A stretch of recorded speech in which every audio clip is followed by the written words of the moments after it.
In 1077, William the Conqueror, ruler of Normandy and England, ordered the construction of a special building. It was to be part palace, part treasury, part prison and part fortress. It was the White Tower on the banks of the Thames in London, and it was a powerful symbol of the way that the Normans were imposing themselves on this conquered country. They hadn't just brought armies and architecture to mark their authority, they'd also brought their language. The French vocabulary of power forced its way into the English language. Crown and court were both French words, so were castle and tower, and the barons who built them, and so were obedience and justice, treason and prison. The Anglo-Saxon kings had governed using the Old English language. Now the Normans used French and Latin.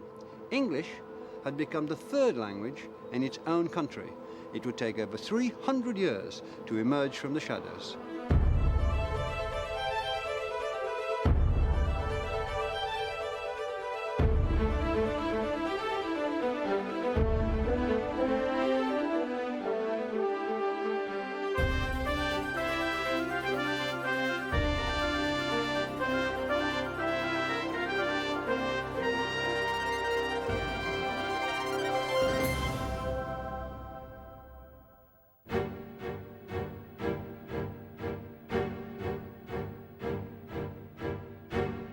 In the years following the arrival of William's army at Pevensey, the Normans tightened their grip on England, now part of a kingdom that extended across the Channel. Across the land, William's men took over every position of power in the state and in the church.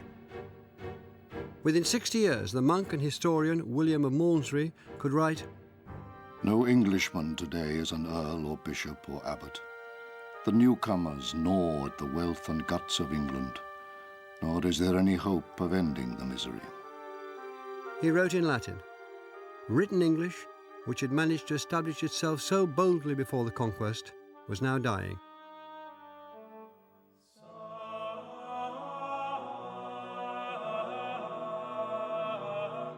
It breathed its last here.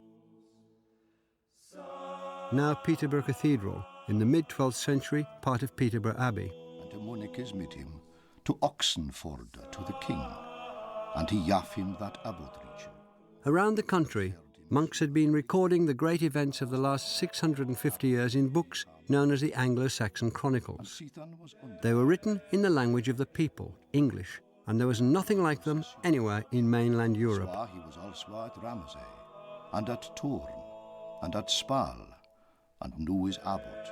Since the Norman conquest of 1066, these unique accounts had been abandoned one by one. The Peterborough Chronicle was the last survivor. In 1154, a monk recorded that the abbey had a new abbot, a man with a very French name of William de Watteville. Is chosen author of himself.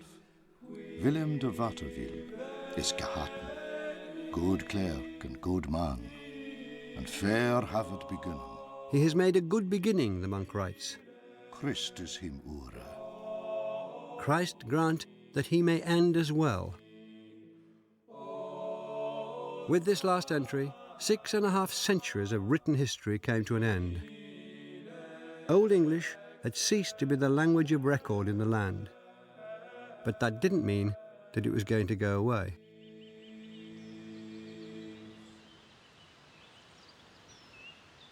Since the conquest, English in varying dialects had remained the language spoken by 90% of the population, from the south coast to the uplands of southern Scotland, just a few miles north of here. Even further north in Scotland and west in Wales, the culture and language was still Celtic. Old English had continued to develop and change, partly as a result of contact with the language of the Danes, particularly here in the north. The grammar was becoming simpler. More plurals were being formed by adding an S. Naman, for example, the Old English plural of name, became names, which would become our names. Prepositions were performing more of the functions of the old word endings, and word order was becoming more fixed. Despite being the officially ignored language, English would continue to evolve and change, and it would endure, resisting and absorbing the invader's language until the time came for it to resume centre stage as a nation's language. The Peterborough Chronicle of 1154 also recorded that in that year the people of England acquired a new king, Count Henry of Anjou, grandson of William the Conqueror and the first of the Plantagenet kings. A lover of learning, he spoke fluent Latin as well as French, but no English. And the English acquired a new queen, Eleanor of Aquitaine, the daughter of William the Tenth of Aquitaine. Henry II was crowned here in Westminster Abbey in a lavish ceremony. The clergy wore silk vestments that were more costly than anything ever seen before in England. The king and queen and the great barons wore silk and brocade robes. The luxury was fitting, it was thought, for an occasion that solemnized the bringing together of so much land and wealth.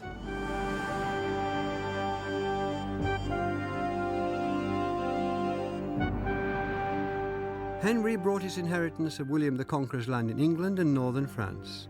Eleanor, the greatest heiress in the Western world, brought with her a great swathe of what is now France, from the Loire to the Pyrenees, from the Rhone to the Atlantic. This was a huge kingdom, the greater part of it made up of French-speaking lands across the Channel. As it grew, the English lands and the English language became an ever less significant part of it. French and Latin were even more firmly entrenched as the languages of the court and government of the country. Yet after their coronation, Henry and Eleanor rode in procession along the Strand, and it's reported that the people shouted "Was Hail" and "Vivat Rex," wishing them long life in English and in Latin. English was still alive in the streets.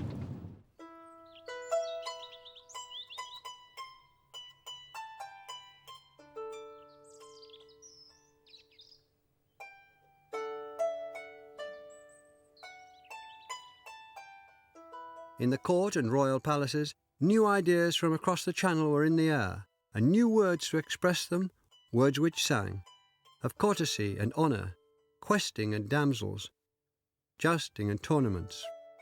French words, every one. The vocabulary of romance and chivalry was heard in England. Bona donasius platia zu friend, del ben queius fuel queus vid el mal soffrire, e pues lo mals non puera dantener, ans merce blanquel partam egalment.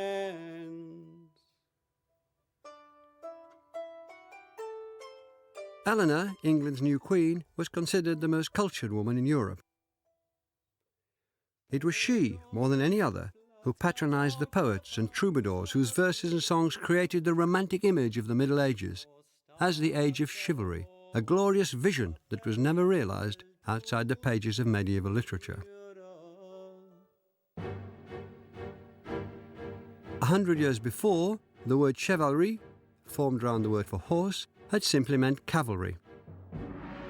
It was the fierceness of the mounted warriors that had carried the day for the Normans at Hastings, and since then many English peasants had come to know the mounted Norman soldiers as little more than thugs and bullies who ran the country by force.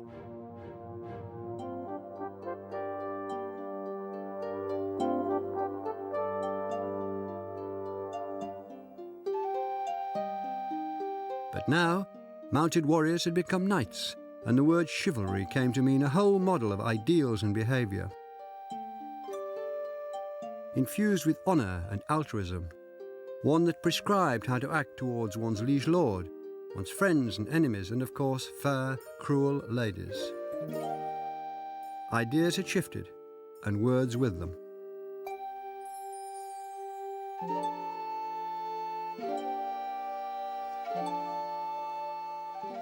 It was in Eleanor's reign that French writers brought the stories of Arthur and his knights out of the history books and into poetry, cultivating a language far richer and subtler than the one that the first Norman settlers had spoken and written. The poets rhapsodized about Eleanor, celebrating her as the most beautiful woman in the world, pouring out the impossible longing for the perfect woman that was at the heart of the cult of courtly love. The poetry of affairs of the heart had come to England. singing of pain and joy, and beginning a line in literature that runs through Shakespeare's sonnets and the great romantic poets to today's 3-minute pop lyrics.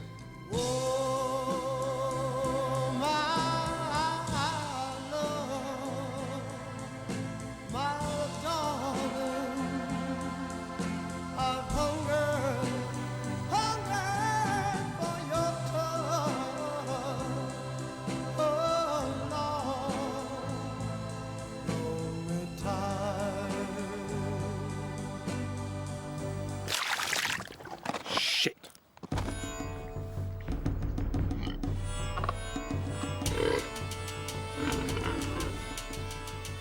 Meanwhile, England's native inhabitants were singing their own songs about things in their less exalted condition, things that concern them every day. They sang in their own language, English.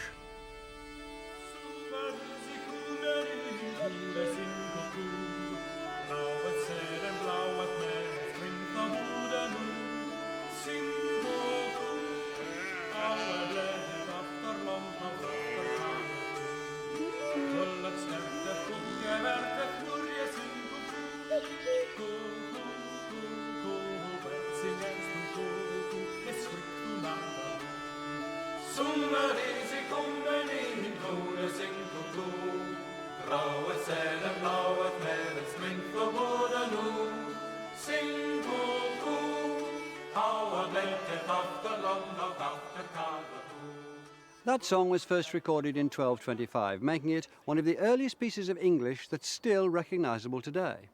There's not a single French word in it. Words like summer, come, sow, seed and new can be traced right back to the flatlands of Frisia. Spring and wood can be found in the Anglo-Saxon poem Beowulf, and Mary, sing and loud in the works authorised by Alfred the Great. There's a pure line of Old English vocabulary here, in a song that comes from the peasants and the land, at the opposite end of the social scale from the troubadours' songs. The French language of the grand lords hasn't penetrated down to the common people. Certainly the native English and the French overlords lived very different lives. William the Conqueror had introduced the system of feudalism into England, and though evolving, it still defined all economic and social relations, expressed in French words like vilain and vassal, labourer, bailiff and factor. In the country, where 95% of the population lived, the English were essentially serfs, another French word. Not technically slaves, but tied for life to their lord's estate, which they worked for him and, at a subsistence level, for themselves. While the English-speaking peasants lived in small cottages or huts, their French-speaking masters lived privileged lives in their castles. Our modern vocabulary still reflects the distinction between them. English speakers tended the living cattle, which we still call by the Old English words of ox or cow. French speakers ate the prepared meat, which came to the table, which we call by the French word beef. In the same way, the English sheep became the French mutton, calf became veal, deer, venison, and pig, pork. English animal, French meat, in every case. The English laboured, the French feasted.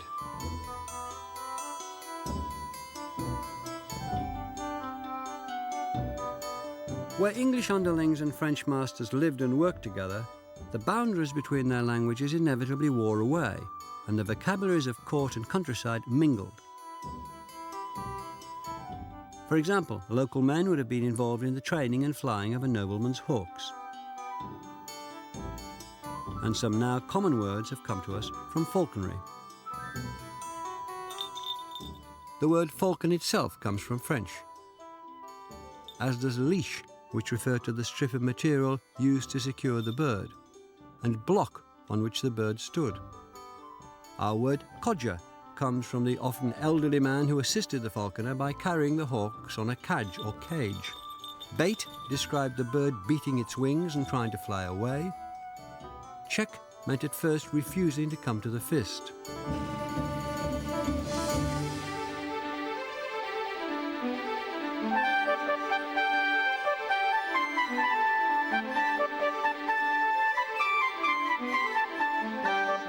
Our word lure comes from the leather device still used in training and recalling the hawk.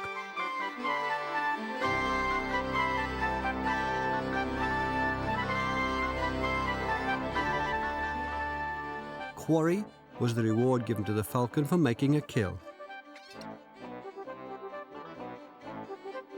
When a bird molted, she was said to mew, and from that came the name of the buildings where hawks were kept, mews. Today, that name can still be seen attached to streets where estate agents rather than hawks hunt their quarry. We've just heard 9 French words that came into English from one activity alone. Steadily, French vocabulary was pouring over English. The French influence on the English language as a whole is enormous in terms of vocabulary, not in terms of grammar, but in terms of vocabulary it's unmatched by any other language. For example, fruit replaces the Old English wastum pretty quickly. Within the space of about 40 or 50 years, wastum simply isn't used. But the majority of words don't replace Old English, they stand side by side with them. So we have a word like apple in Old English, meant any kind of fruit. Whereas what happens is because fruit comes in and is basically expresses that, apple starts to mean a very specific sort of a fruit.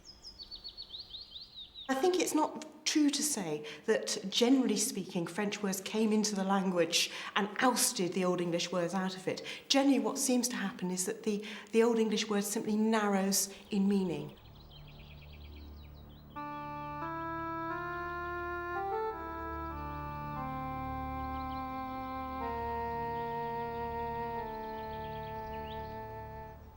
It was now almost 150 years since the Norman conquest. Though the people at the top had changed, the ascendancy of French was still absolute. Written English, that triumphant achievement of Alfred and English scholars, was dead, and spoken English was being progressively colonized throughout society by French words. But the balance of power and of languages was about to shift.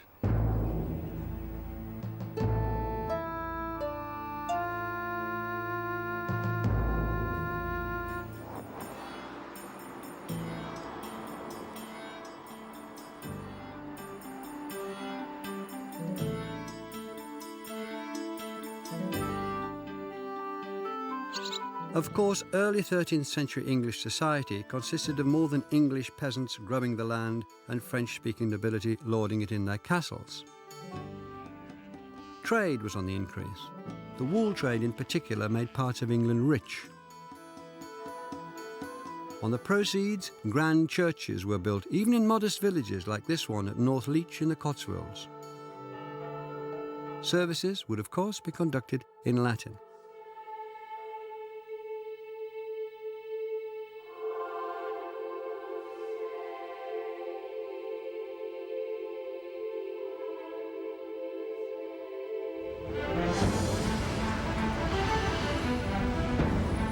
Towns were growing, sometimes French and English towns together, as at Norwich and Nottingham.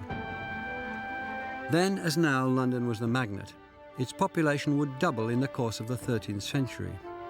As feudalism loosened its grip, English speakers would flood in from the country looking for opportunities, a better life.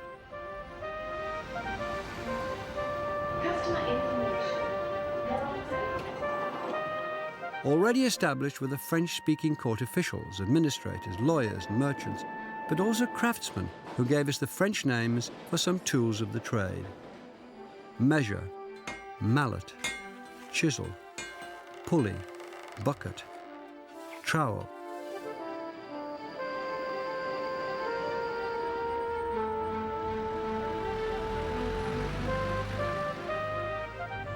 This is Petite France in London. Its name shows that it originally housed a community of French immigrants. In the early Middle Ages, there were areas like this in many English towns, home to craftsmen and merchants who'd come here from Normandy. English and French speakers met and mingled in these places, and the English middle classes picked up French words by the thousand. Merchant, money, price, discount, bargain, contract, partner, embezzle. The English didn't just borrow French vocabulary, they took their names. Then as now, names were a matter of fashion, and the fashion in the early 13th century was for French. So out went the good old English Ethelberts, Elfrics and Ethelstains, Dunstons, Wulfstons and Wulfrics, and in came the newfangled Richards and Roberts, Simons and Stephens, Johns, Jeffreys, and most popular of all, Williams. It seemed that everywhere French was the name of the game. If this process had continued, whereby French percolated and penetrated into every area of English society, then French could eventually have engulfed English. That didn't happen. Why not? One critical reason was that because of particular historical events, French speakers in England became cut off from their cultural and linguistic roots. In 1204, the reigning monarch John, King of Normandy, Aquitaine and England, lost his Norman lands in a war with the much smaller kingdom of France. The Norman dukedoms, ancestral lands of William the Conqueror, and cultural homelands were part of another empire now. As long as the French nobility and middle classes who lived in England kept contact with their homelands in Normandy, as long as they thought of themselves as French and married within French families, their identity and language were secure. When they lost their connections across the Channel, their language began to lose its grip on English.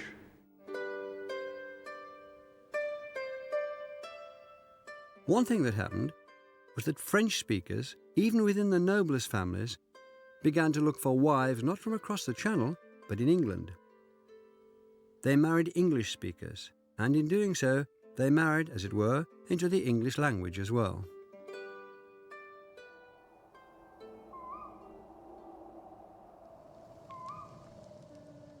It's said that the hand that rocks the cradle rules the world. It's likely that by the middle of the 13th century, many children in families which would previously have been French-speaking were learning English from their mothers or nurses.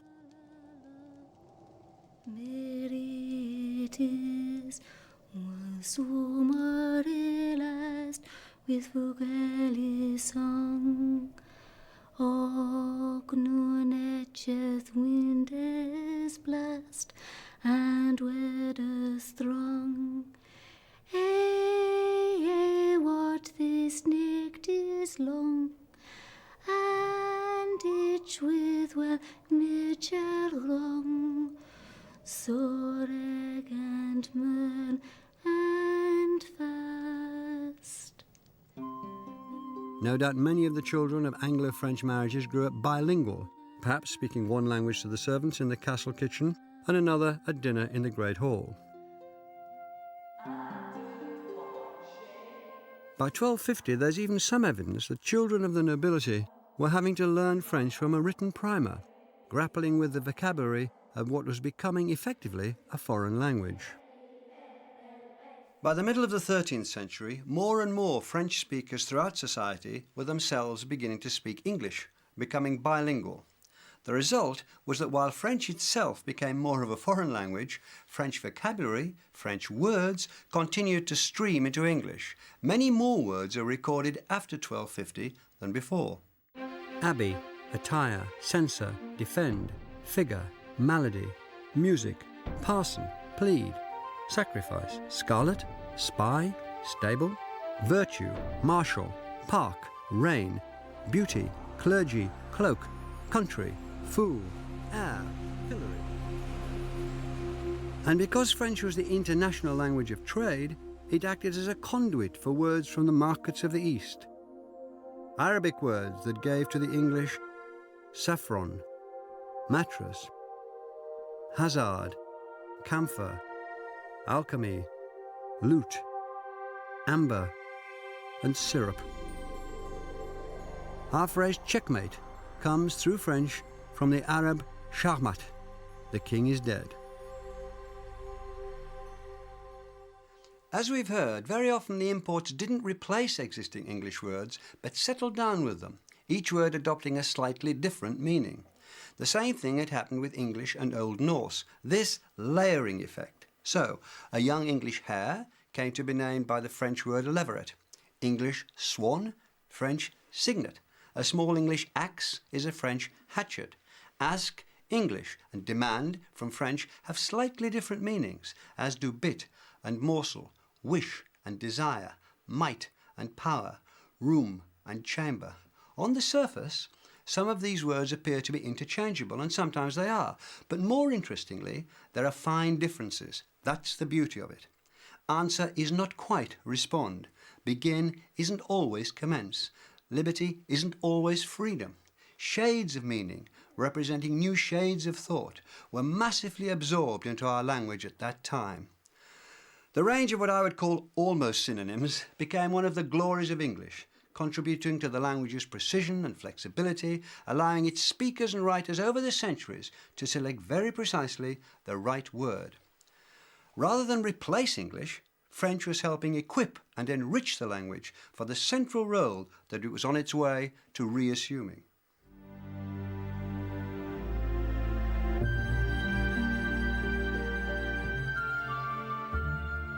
Towards the end of the 13th century, a new idea of the English people was being born. The Norman lands across the Channel were a foreign country now. Even the families who traced their roots back to William the Conqueror's Norman followers, men with French names and French blood, started calling themselves true-born Englishmen. Behind me is the tomb of Edward I, the hammer of the Scots, it says there in Latin. Latin was the language of official business. But when the French King Philip threatened invasion of England in 1295, Edward used the English language as a symbol of nationhood to galvanize support. If Philip is able to do all the evil he means to, from which God protect us, he plans to wipe out our English language entirely from the earth, he said. The old language, reborn, could now be a rallying point for a new mongrel people. The invasion never came. And though Edward made the English language a symbol for the country, he didn't elevate it to official use. Latin and French were still the languages of state affairs. It was Edward's direct ancestor, William the Conqueror, who more than 2 centuries before had enshrined Latin and French as the written languages of state, banishing English.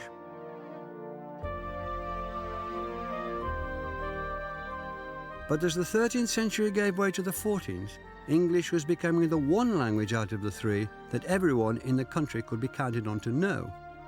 In 1325, for instance, the chronicler William of Nassington could write, Latin can no one speak, I trow, but those who it from school do know. And some know French, but not Latin, who are used to court and dwell therein. And some know Latin, though just in part, whose use of French is less than art. And some can understand English, who neither Latin know nor French. But unlettered or learned, old or young, all understand the English tongue.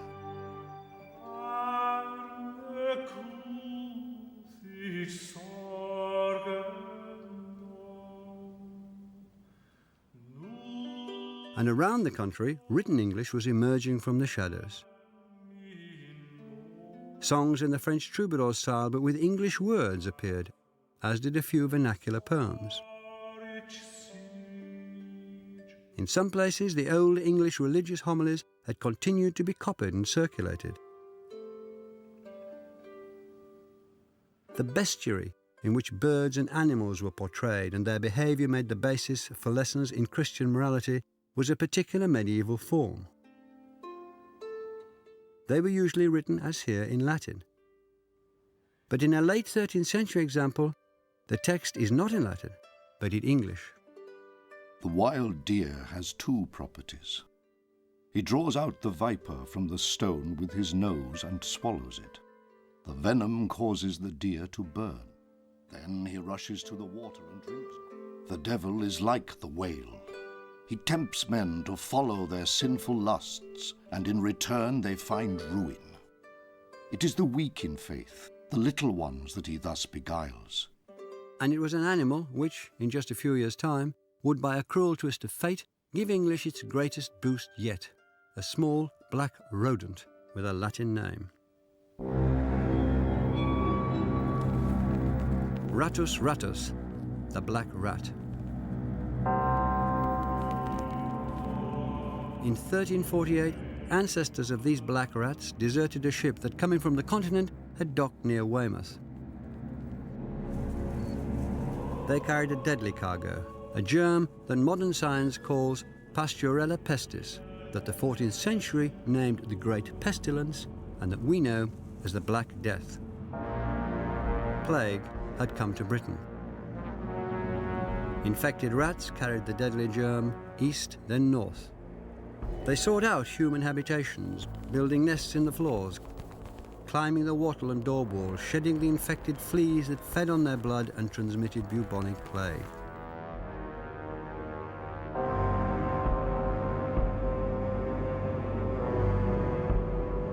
It's been estimated that between 1/4 and 1/3 of England's population of 4 million died.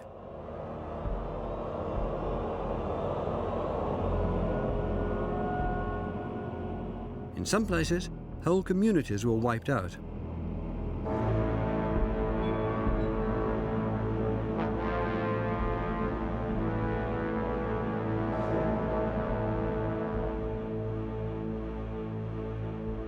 This is Ashwell in Hertfordshire.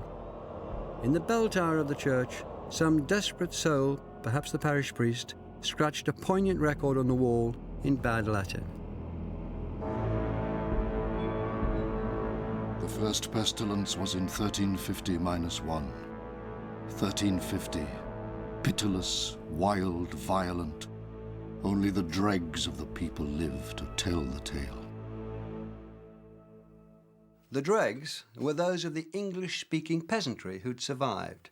Though the Black Death was a human catastrophe, it set in train a series of social upheavals which would speed the English language along the road to full restoration as the real and recognised language of the nation.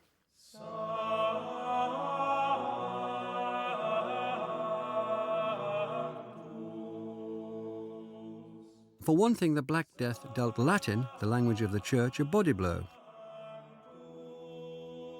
Where people lived communally, as the clergy did in monasteries and other religious orders, the incidence of infection and death was disproportionately high. At a local level, many parish priests either caught the plague from tending their parishioners or simply ran away. As a result of the plague, the Latin-speaking clergy in some parts of England were reduced by almost a half. Many of their replacements were barely literate laymen, whose only language was English.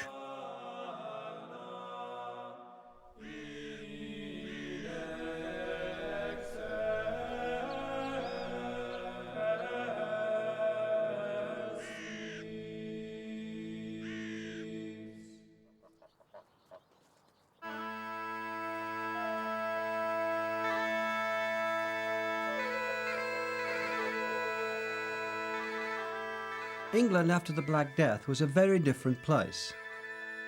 In many parts of the country, there was hardly anyone left to work the land or tend the livestock. The acute shortage of labour meant that those who did the work had the power to break from their feudal past and demand better conditions, higher wages. Times were changing.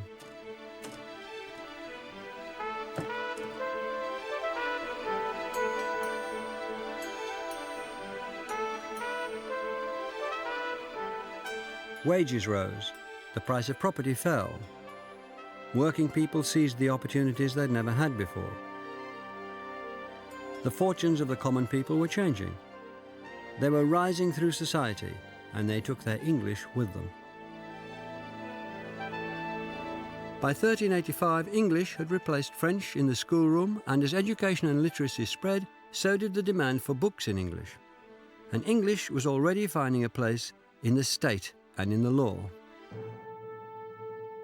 In 1362, for the first time in 3 centuries, English was acknowledged as a language of official business.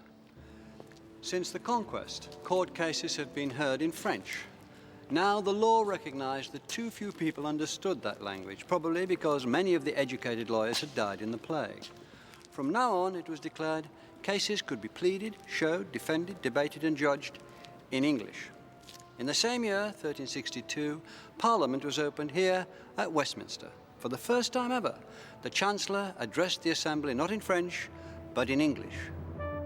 For the worship and honour of God, King Edward hath sompned his prelates, dukes, earls, barons, and other lords of his realm, To its Parliament holden at Westminster, the year of the King's 6 And soon, English would once again be the language of kings.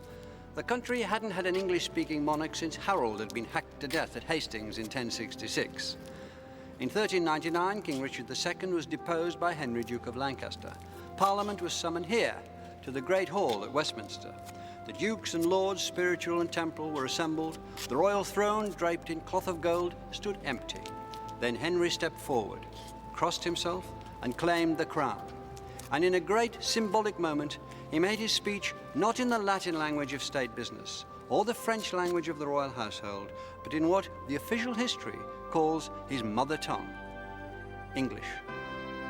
In the name of the Father, Son, and Holy Ghost, I, Henry of Lancaster, challenge this realm of England, and the corona with all the members and the appurtenances. As I that am descended by richt line of the blood, coming from the good Lord King Henry III. And for that richt, that God of his grace hath sent me, with the help of me kin and of me friends, to recover it. The which realm was in point to be undone, for the fault of governance and undoing of the God allowance.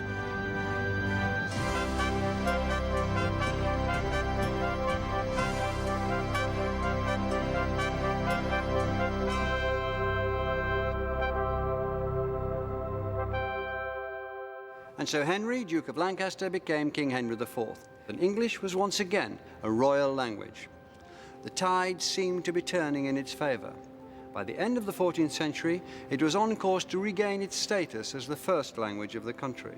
And now it also had a literary champion who could harness its full capabilities to produce great writing, Geoffrey Chaucer.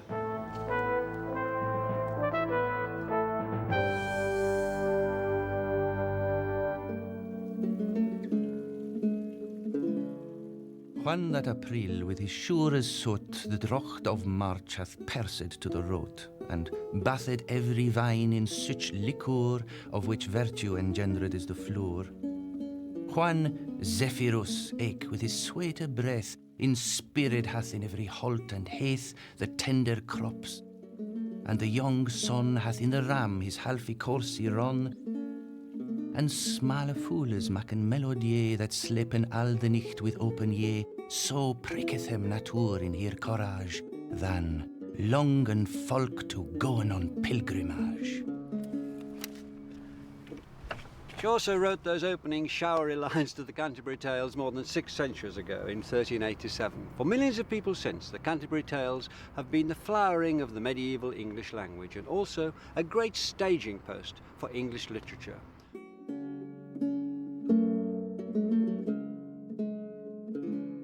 Chaucer, pictured here as one of his own pilgrims, wasn't the only writer of his time, and he didn't invent the language he was working with. But he, more than any other, recognised its richness, the potential in having at his disposal vocabularies from high and low society, drawn from French and Old English, and he worked it to the full. Chaucer was a Londoner and an important man, with connections to the royal family and a high position in the civil service.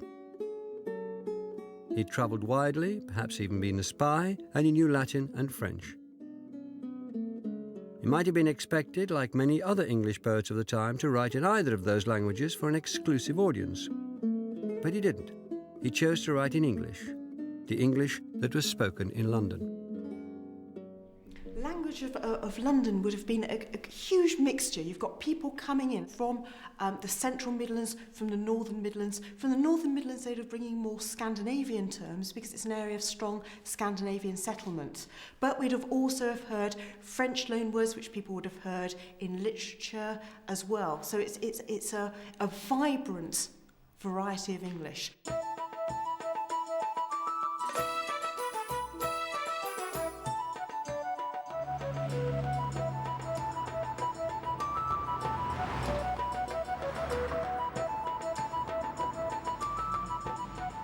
Befell that in that season on a day, in Southwark at the Tabard as he lie ready to wenden on me pilgrimage to Canterbury with full devout courage, at night was come into that hostelry well 29 in a compagnie of sundry. This is where the Tabard Inn used to stand. Now it's the rather dismal backyard of Guy's Hospital. This is where Chaucer's pilgrims gather before setting out on their pilgrimage to Canterbury. The buildings may have gone, but Chaucer's characters, a cannily constructed cross-section of medieval society, live on in his writing.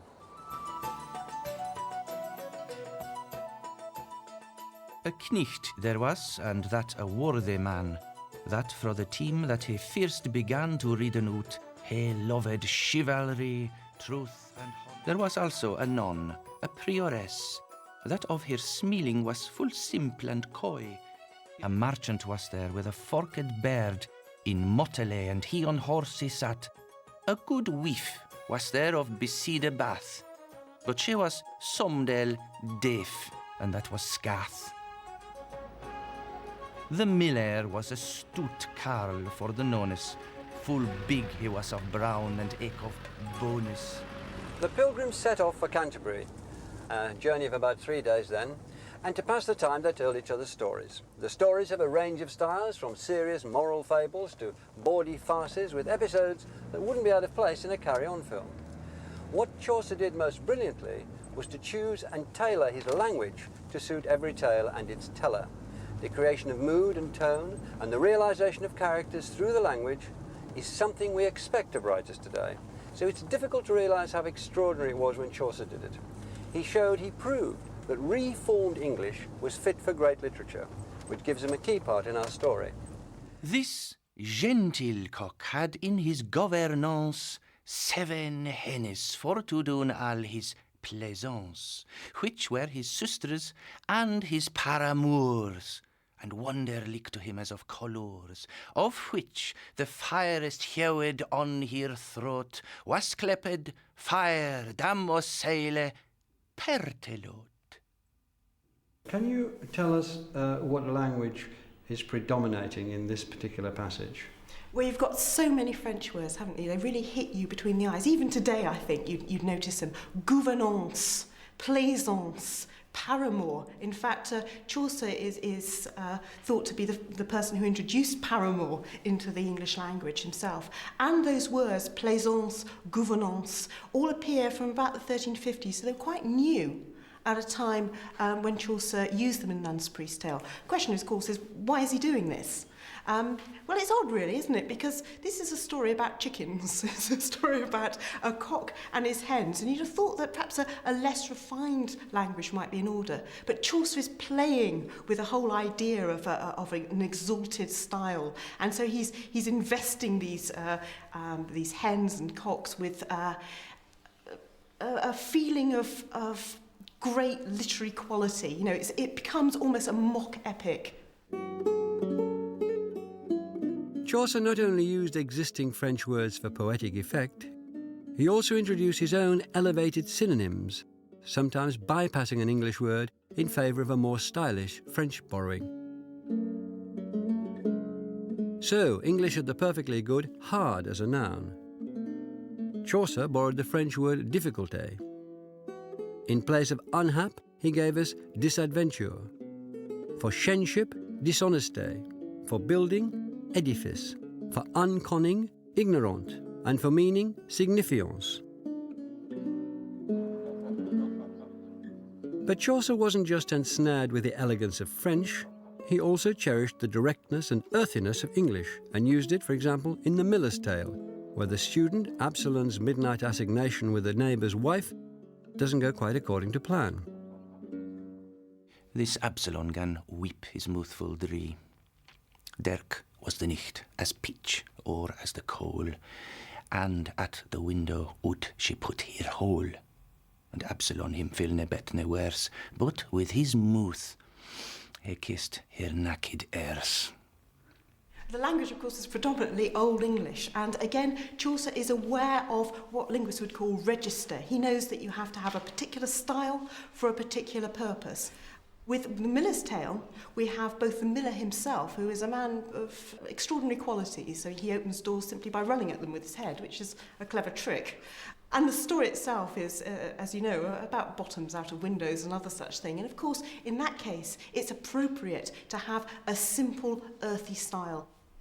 He knows that if he's talking about basic, earthy stuff, he might as well use good Old English words. And I think it's actually marked that use by not using many French words. I think people would have picked up on that. We certainly do. The style seems very direct, almost colloquial. Of course, that's literary artifice. But it does seem direct and colloquial, and that's as a complete result of the way in which he's using the language he'd have heard on the streets. Words like ass, meaning arse, I'm afraid, and other such rude words. Scholars dispute how much vocabulary Chaucer actually introduced into English. With Old English, he certainly reintroduced words which hadn't been written down since before 1100, probably because they weren't considered important or seemly enough.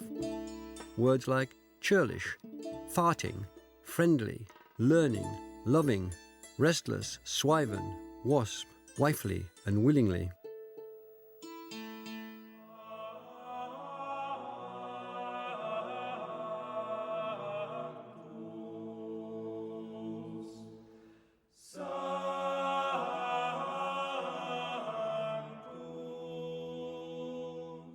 This is where the pilgrims who'd beguiled the miles with their various tales would have been making for.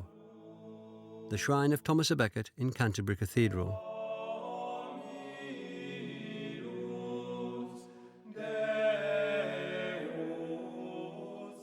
The brilliant archbishop, son of a French merchant, had been brutally murdered in 1170 by knights acting on the wishes, if not instructions, of Henry II, that first Plantagenet, whose wife Eleanor had done so much to promote the courtly French language, which Chaucer was now mining so expertly.